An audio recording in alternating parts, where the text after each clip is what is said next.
네, 우리 하나님 말씀 보시겠습니다. 하나님 말씀은 에베소서 4장 13절과 14절 합독을 하시겠습니다. 에베소서 4장 13절 14절. 오늘 말씀의 제목은 우리의 영적 성장을 위한 처방전이라는 제목으로 말씀을 전해드리겠습니다. 다 찾으셨죠? 같이 읽겠습니다. 시작. 우리가 다 하나님의 아들을 믿는 것과 아는 일에 하나가 되어 온전한 사람을 이루어 그리스도의 장성한 분량이 충만한 데까지 이르리니 이는 우리가 이제부터 어린아이가 되지 아니하여 사람의 괴술과 간사한 유혹에 빠져 모든 교훈의 풍조에 밀려 요동치 않게 하려 함이라. 아멘. 네. 우리 기독교는요 생명의 공동체입니다. 그래서 자라야 합니다. 성장해야 합니다. 우리가 성장에 대해서 잘못 이해한 건 그냥 수단과 방법을 가르치지 않냐고 교인수를 막 늘리고 교세를 크게 하고 건물을 크게 짓고 막 이런 게 성장인 줄 알았어요. 성경은 그것을 그런 현재 변형적인 그런 가치를 가지고 교회를 불리는 것을 성장이라고 하지 않습니다. 성장해야 되는데 뭐 어떻게 성장해야 되느냐? 우리 답은 나와 있잖아요. 예수님의 모습을 생각해야 됩니다. 그 예수님의 모습을 생각할 때에 예수님이 그리스도의 그 장성한 분량을 가지고 계신 분인데, 근데 그분도 성경은 뭐라고 되어 있냐면 잘하셨다 그랬죠. 잘하셨다. 이제 베드로전서 3장 18절 하반절에 보면은 우리들에 대해서 베드로는 뭐라 그러면 자라가라 이렇게 하거든요. 근데 예수님을 닮아야 하는데 예수님이 자랐다는 얘기가 누가복음 2장 40절과 52절에 나오는데 뭐라고 나왔냐면요. 아기가 자라며 강화해지고 지혜가 충족하며 하나님의 은혜가 그의 위에 있더라 그랬죠. 52절에도 보시면 예수는 지혜와 키가 자라가며 하나님과 사람에게 더 사랑스러워 가더라. 성장과 자람이 뒤에 하나님과 사람에게 어떻게 됐다고요? 사랑스러워 가더라. 이건 우리의 성장은 그래도 답이 좀 있어요. 물론 우리 어린아이들이 자라는 거 보면은 그러니까 1년이 다르고 2년이 달라요. 그죠? 우리가 출석하면서 때 우리 아이들 어린아이들 정말 조그만 아이도 와서 하나님께 찬양 드리고 영광을 돌렸잖아요. 근데 그 아이들이 제가 얘기 들어보니까 기어다녔다 그러더라고. 네. 그런데 어느덧 그렇게 커서 또박또박 찬양하고, 그런데 그게 보니까 아이들이 키만 자란 게 아니라 몸만 큰 게 아니라 생각도 자라고 또 그들의 신앙도 자랐더라고요. 이게 성장이죠. 근데 우리가 이제 건강하게 성장하는 게 굉장히 중요합니다. 교회도 그렇고 우리 각 사람도 그렇고. 근데 건강하게 성장하려면 우리 안에서 세 가지의 어떤 그 작동하는 기제가 좀 있어야 됩니다. 첫째는 우리에게 꼭 잊지 말고 살아가고 꼭 우리가 생각하며 살아가고 늘 정말 하나님 앞에 감사하며 살아갈 그게 있죠. 그 은혜입니다. 은혜. 바쁘게 살아가다 보면은 하나님의 은혜에 대해서 우리가 소홀히 여길 때가 많이 있죠. 너무나 당연한 것으로 여길 때가 있고, 또 신앙생활 오래 하다 보니까 하나님의 은혜를 우리가 받고서 처음에는 막 그게 감격해서 너무나 감사해서 신앙생활이 너무나 좋고 막 그랬는데 점점 세월이 지나가면서 그런 마음이 사라져가는 것 같아요. 하나님의 은혜를 생각하면 늘 감사와, 하나님의 은혜를 생각하면 늘 우리 주님이 우리를 위해서 십자가에서 죽으시고 피 흘리신 그와 같은 정말 그 희생을 생각하며 그래서 우리가 구원을 받았구나. 하는 그런 마음을 우리가 갖게 되면 정말 그 은혜 감사하죠. 근데 그런 것이 우리에게 지금 얼마나 느껴지며 살고 있는지. 베드로후서 3장 18절에 보면 우리가 무턱대고 자라가라고 그러지 않아요. 우리 한번 같이 찾아보시겠습니다. 베드로후서 3장 18절.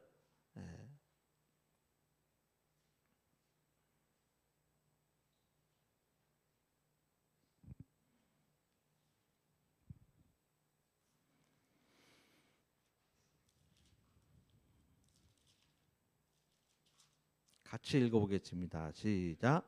오직 우리 주 곧 구주 예수 그리스도의 은혜와 저를 아는 지식에서 자라가라. 영광이 이제와 영원한 날까지 저에게 있을지어다. 우리가 하나님의 자녀가 되는 순간 마치 식물이 햇빛을 받아야 자라는 것처럼 정말 하나님의 은혜가 햇빛처럼 우리에게 성장의 동력이 되고 작동이 된다는 얘기예요. 그러니까 우리는 정말 그분의 은혜 가운데 살아가면 우리 스스로 자라는 게 아니라 하나님께서 자라도록 키워주신다는 얘기예요. 그러므로 우리는 늘 주님의 그 크신 은혜를 감격하는 인생이 되어야 됩니다. 주님의 그 은혜가 얼마나 우리에게 큰 것인지 감격하는 인생이 되어야 됩니다. 그때 자라가는 거예요. 그리고 우리 안에 또 성장할 수 있는 기제가 뭐냐면 성령의 역사입니다. 성령께서 우리 안에서 늘 함께 우리 주님께서 하늘에 올라가신 다음에 우리가 정말 신앙생활 잘하고 하나님의 자녀로서 빛의 자녀로서 이 땅에서 정말 하나님의 뜻대로 살아갈 수 있게 하는 가장 중요한 요소가 있는데 그것은 바로 성령 우리에게 보내주신 것입니다. 그래서 예수님께서 하늘에 올라가신 다음에 제자들이 모이게 하시고 떠나지 않게 하시고 하늘에 올라가신 거 분명히 보았는데 그것보다 더 확실한 증거가 어디 있습니까? 그럼에도 불구하고 예수님께서는 떠나지 말고 기다려라. 한 곳에 모여서 기다려라. 기도하면서 기다려라. 사모하면서 기다려라. 하늘에 가신 주님이 다른 부에다 바로 성령님 보내주실 때까지 기다려라 하시는 말씀하시죠.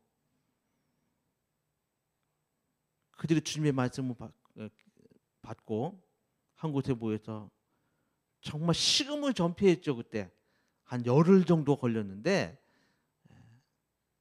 밥도 안 먹고 물도 안 먹고 금식하면서 기도했어요. 그 중에는 제가 보니까 예수님은 하늘에 올라가시는 거 한 500명 정도가 봤는데 아마 대부분의 사람들이 예수님 말씀을 듣고 한 곳에 모여서 기도했을 것이라고 생각을 합니다. 그런데 시간이 지남에 따라 예수님께서 열흘이라는 말씀을 안 하셨잖아요. 그러니까 지쳐가는 거죠. 배고프기도 하고 또 각자의 또 일이 있기도 하고 결국은 끝까지 인내하면서 주님이 말씀하신 것을 기억하고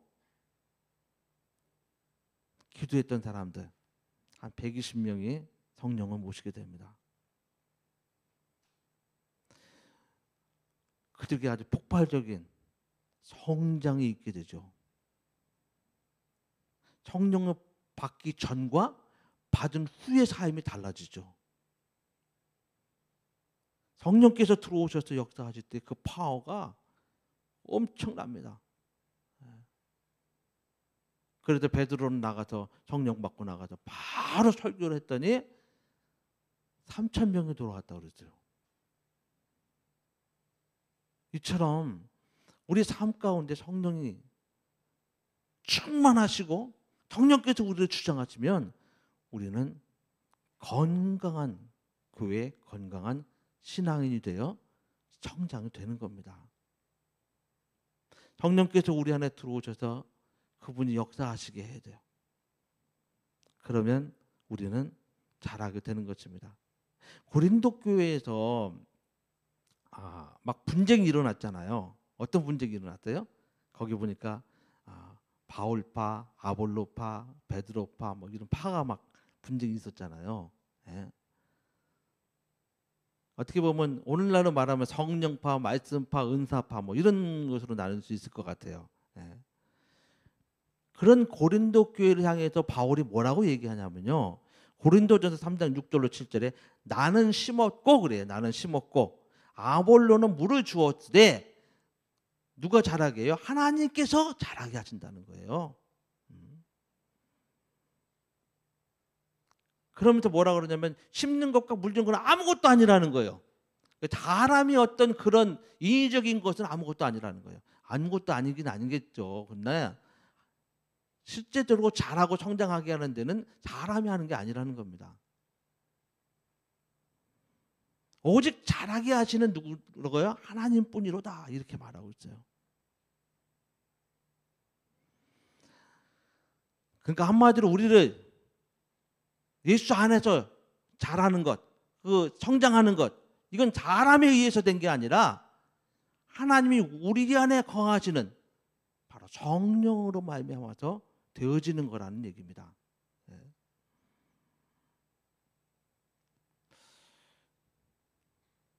고린도전서 2장 10절에 보니까 오직 하나님이 성령으로 이것을 우리에게 보이셨으니 성령은 모든 것, 곧 하나님의 깊은 것이라도 통달하시니라. 그 성령 역사 속에 정말 우리가 성령이 함께 하시는 그런 삶을 살 때에 하나님의 깊은 것, 하나님과 가장 깊은 교제가 일어나고 하나님이 함께 하실 수 있는 그런 존재가 된다는 것. 그런 자들이 성장하는 겁니다. 마지막으로 성장에 가장 또 중요한 요소가 있다면 그건 순종이에요. 순종. 우리를 성장시키는 마지막 힘은 순종의 힘입니다. 저와 여러분이 신앙생활을 하면서 말로만 생각으로만 하면 거기서 끝납니다. 하나님의 은혜를 참으로 경험했고 또 성령의 내주하심과 일하심을 확신했다면 그 다음에 저와 여러분이 해야 될 일은 순종입니다. 그때에 온전히 하나님이 역사해 주신다는 거예요. 어떤 사람이요, 그 개그맨 중에 모사를 많이 하죠. 모사. 흉내내는 거. 근데 흉내내는 거 보니까 이 모창도 많이 하고. 근데 보니까 그 흉내내는 사람, 그 사람의 표정, 그 사람의 입모양, 그 사람의 제스처 이런 것들이 얼굴 모양은 다른데 똑같더라고요. 그러니까 그 목소리가 나오더라고요. 흉내를 내면 그렇게 닮아갑니다. 그 우리나라의 그 아주 유명한 트로트 가수 라우나 닮은 사람이 있었죠. 너우나.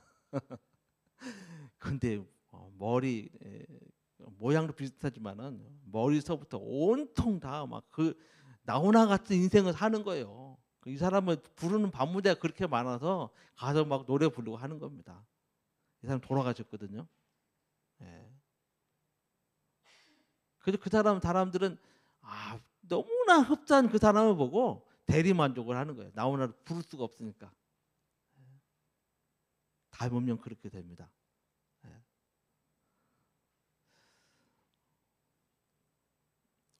저와 여러분도 사람을 흉내내려고 하지 말고 정말 예수님을 흉내내려고 해야 돼요. 성경을 열심히 보고 정말 그렇게 되면 예수님을 닮아갑니다. 우리도 과거에 누구를 어떤 목사를 닮아가려고 하니까 교회가 문제가 생겼죠. 정말 예수님을 닮으려고 노력을 해야 돼요.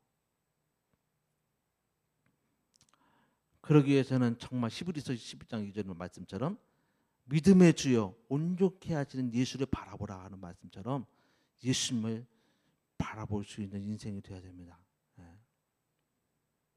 이 순종도요 그냥 이루어지는 게 아니에요. 훈련으로 이루어집니다. 훈련. 저 여러분이 때로는 이 앞에 나와서 찬양팀도 있지만은 연습했지요. 그것이 훈련입니다. 그거 없이는 이 앞에 설 수 없어요.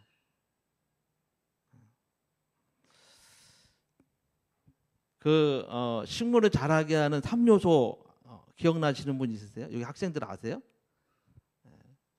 식물을 자라게 하는 3요소.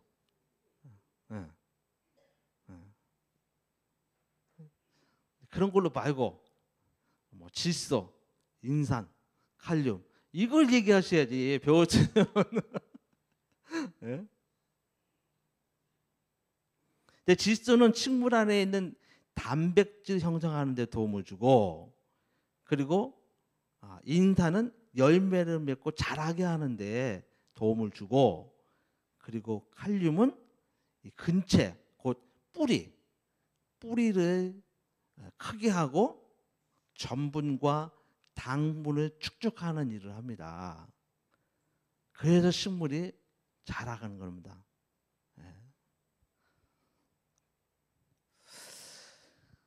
우리가 성장하는 데 있어서도, 영적인 성장에 있어서도 세 가지는 아니지만 한 5가지 정도의 요소가 있어야 돼요. 그 미국의 그 네바다 사막에 가면요, 성장 습성이 다른 2가지의 나무가 있어요. 근데 한 가지의 나무는 뭐냐면은 텀블리스라는 나무고요. 또 하나는 조슈아 트리라는 나무거든요. 근데 사막에서 나무가 자란다는 게 좀 이상하잖아요. 그죠? 그런데도 나무가 존재해요. 근데 텀블리즈는 이 한 곳에 뿌리를 내리질 않아요. 그래서 이 나무는 축축한 곳만 만나면 씨뿌리를 내놔서 또 습기가 없어지면 더 이상 뿌리가 내리지 못하잖아요. 그러니까 사막이니까.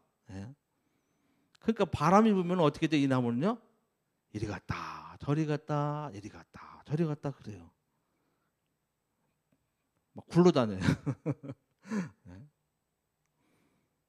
그렇게 살아갑니다.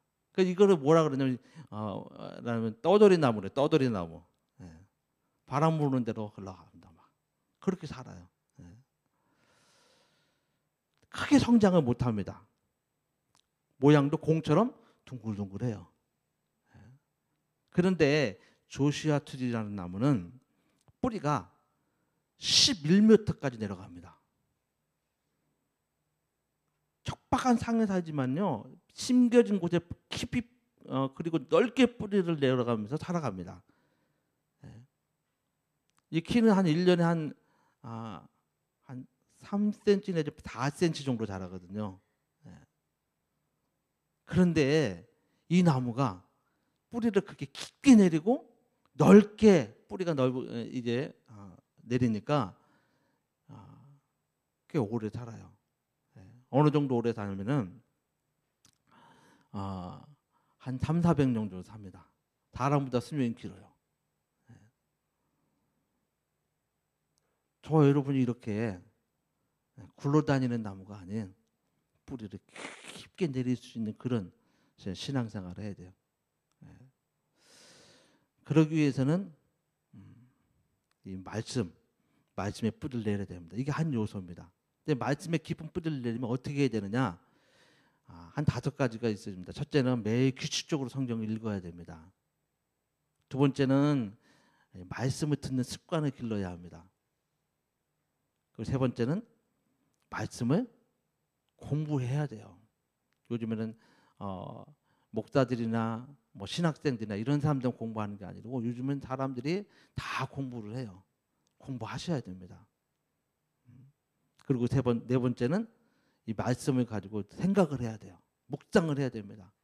이거 습관화해야 돼요. 그래서 오늘 한 말씀을 가지고 아침에 일어나서 한 구절 말씀을 읽고 그것을 말씀을 가지고 다 생각할 수 있어야 됩니다.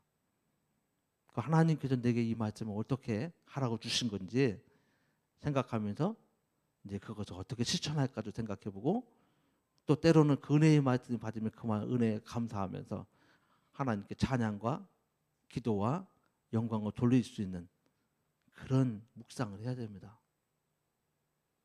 다섯 번째는 이 말씀을 할 수 있으면 내가 좋아하는 것이나 필요한 것들은 암송하셔야 돼요. 암송.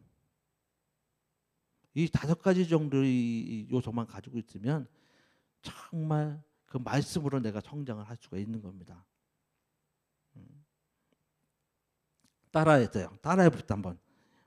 읽고, 듣고, 공부하고, 묵상하고, 암송하자.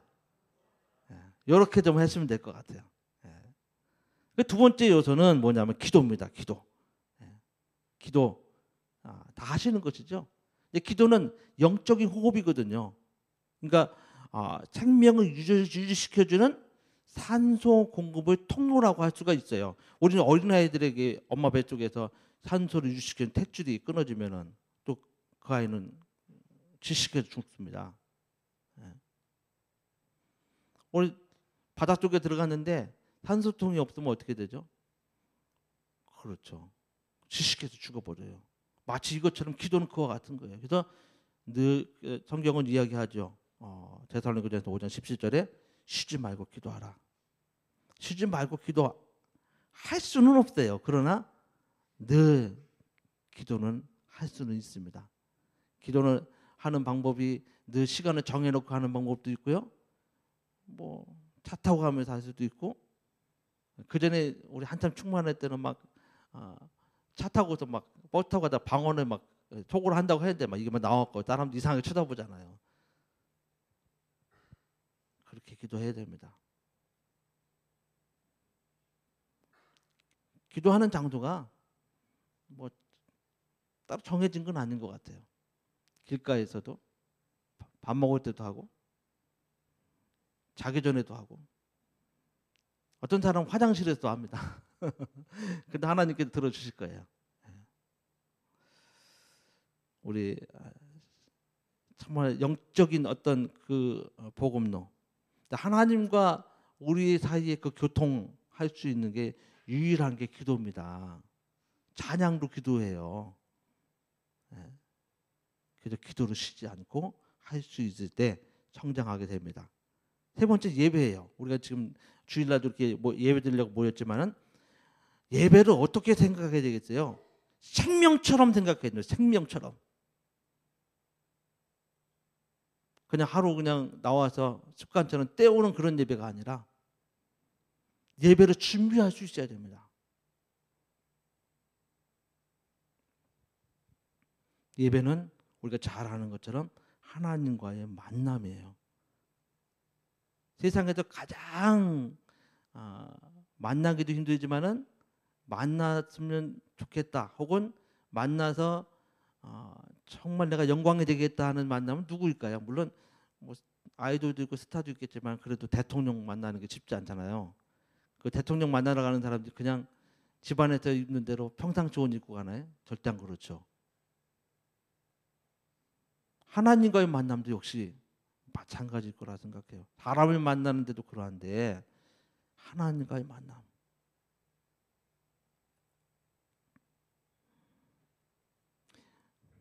보통 요즘 사람들은요, 예배가 재미없으면 예배 드리기 싫다고 그래요. 어떤 사람은 예배 안 드려요. 예배가 재미로 드리는 건가요? 아니죠.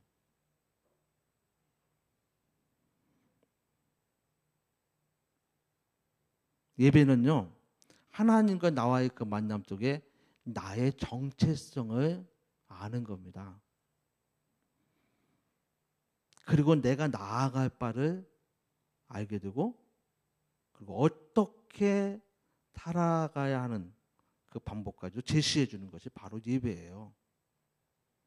하나님과의 만남 가운데 그와 같은 일이 이루어지는 겁니다. 그리고 마지막으로 세상 속에서 승리하며 살아갈 수 있는 비법을 전수받는 것이 바로 예배예요. 그래서 예배는 정말 집중해야 되고, 하나님을 만나러 와서 처음 하나님 어떤 말씀을 주시는지를 우리는 듣고 그 말씀을 또 가지고 일주일으로 살아가는 겁니다. 때로는 이틀, 3일을 살아가기도 하죠. 예. 네 번째 요소는 뭐냐면 교제입니다. 교제. 교제는 뭘까요?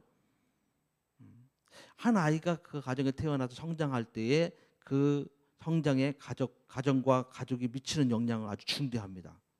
그것처럼 마찬가지로 교회와 성도도 영적 가정과 가족입니다. 그래서 교회 안에서의 성도와 간의 교제는 성도를 성장하게 해요.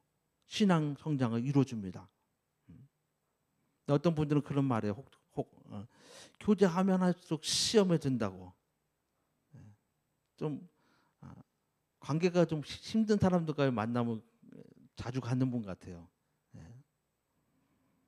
그래서 하면 할수록 실망하고 상처받는다고. 그럴 수도 있겠죠. 그런데 거기서 멈추면 안 돼요. 저는 이렇게 말씀드리고 싶어요. 실망할 때까지 가세요. 어떻게 보면 교제는 실망하기 시합이에요. 시합. 실망하기 시합. 그래서 멈추지 마시고 그 사람의 실망스러운 부분을 어떻게 해야 돼요? 내가 이해하고 용납하고 섬기리라 하시는 것이 바로 교제예요.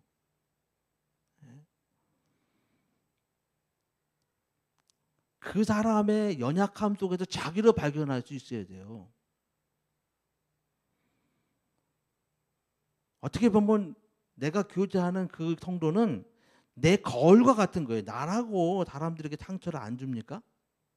나라고 사람들에게 실망을 안 시킵니까? 내 모습을 보여주는 거울이라고 보시는 겁니다. 저는 그게 교제라고 생각을 해요. 교제를 통해서 사랑과 섬김의 단계로 나아가셔야 돼요. 그래야 거기서 성장이 옵니다.